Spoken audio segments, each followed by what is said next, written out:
Astonishing video. Agonizing parents. My son was screaming. You could hear the agony and the pain from the video. Attorneys calling for action. They are most definitely targeted.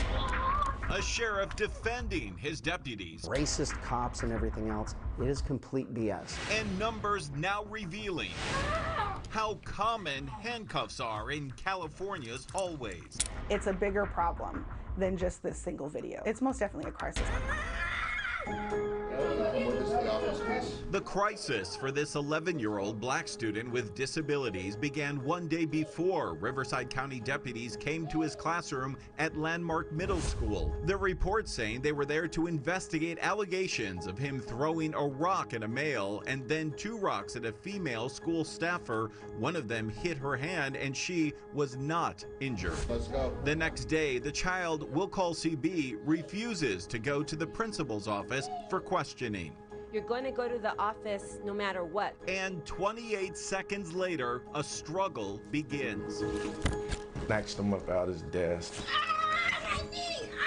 They slammed his head to the floor. Officer, at least 3 times his size, pressed his neck down with the officer's knee on his neck and back. One officer was twisting his arms.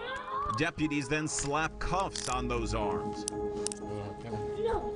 And the struggle continues for a full 6 minutes. Stop kicking. More. It's hard to watch that here and know he was in pain. To just think that this wasn't no violent crime that he was involved in. Deputies, in fact, reported that they handcuffed and detained his son after CB kicked one and then attempted to kick another. And that's why they handcuffed him. Was he a threat? No. Was he kicking officers? No. Should they have handcuffed him? No, they shouldn't have handcuffed him. He's only 70 pounds. Any trained police officer, only one of them should be able to handle a 70-pound kid. Does any child that small need to be handcuffed? Yes. Sheriff Chad Bianco says no one can fairly assess that need with only one piece of video, one snapshot, one perspective. And you see at one point this deputy puts his knee on his back. But he says he's seen enough to know what happened here. On that video, I saw nothing that would cause me as the sheriff or the leader of deputies that could have been handling that would have caused me an issue and said, oh my gosh, what are you doing? They and other agencies are, of course, doing policing across the entire Southland. Our CBS News analysis of the most current U.S. Department of Education data shows that during the 2017-18 school year, schools sent students to police 5,913 times and arrested 318 children in grades 8 and below. The vast majority of those were not here in the city's core, where police arrested 119 students at LAUSD schools, but in the surrounding suburbs, where police arrested even more, 199 students. In fact, the schools that tied with the highest number of arrests, 12 on each of their campuses, were suburban Marco Forster Middle in San Juan Capistrano, McFadden Intermediate in Santa Ana, and La Mesa Junior High in Santa Clarita. Closer to this case, here in Riverside County, police arrested 9 students and were called in a total of 1,747 times. And more specifically, here at Landmark Middle School, where this case actually happened, police were involved 208 times. 208 times that deputies were called in. 208.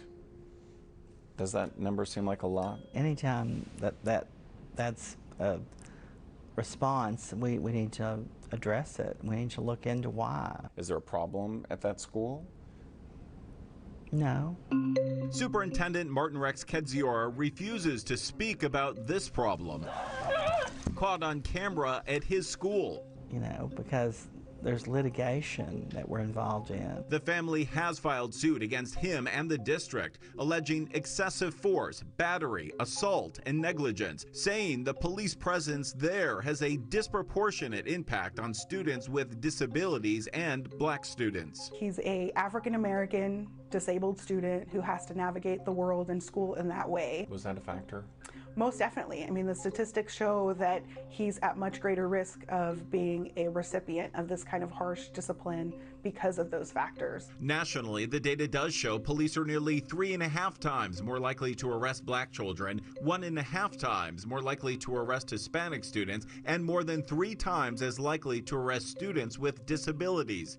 In California, most of those odds are even higher. Police are 4 times more likely to arrest black students, nearly 2 times more likely to arrest Hispanic students, and more than 3 times as likely to arrest kids with disabilities. There is a racist tinge to how these policies are implemented against students. And for a child that is both black and disabled, like CB, Rivera claims police are 11 times more likely to make an arrest. I think the statistics bear out that black and brown students are disproportionately affected by these kinds of discipline policies. Is it racism?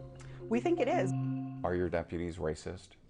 Absolutely, unequivocally, no. 11 times more likely. Do you think that's possible? That is a disingenuous attorney that has done everything she possibly could to find a statistic that could make everyone say, oh my gosh, the racist cops. Oh my gosh, the racist cops. It's a defensive response, I think, to, not want to face the facts and really answer up to what's really happening. That sheriff had just watched the video that you watched. Yeah, he should be fired. He should be removed from office. Does that anger you? Yes, he could try to explain it off any way that he want to, but the facts is still gonna be the facts. The indisputable fact is, CB was restrained and detained. And no matter what the reasons or the chances or the motivations were, the family believes their son should never have had to learn about these handcuffs in these hallways. I get very angry. You think it changed him? Oh yeah, it definitely changed him. Forever? Yeah, it's that kind of emotional trauma is gonna stick with him for the rest of his life. Well, senior reporter Ross Palumbo also tells us that the 2019 case at Landmark Middle School is still being litigated. The district says that 11-year-old was never actually charged or arrested.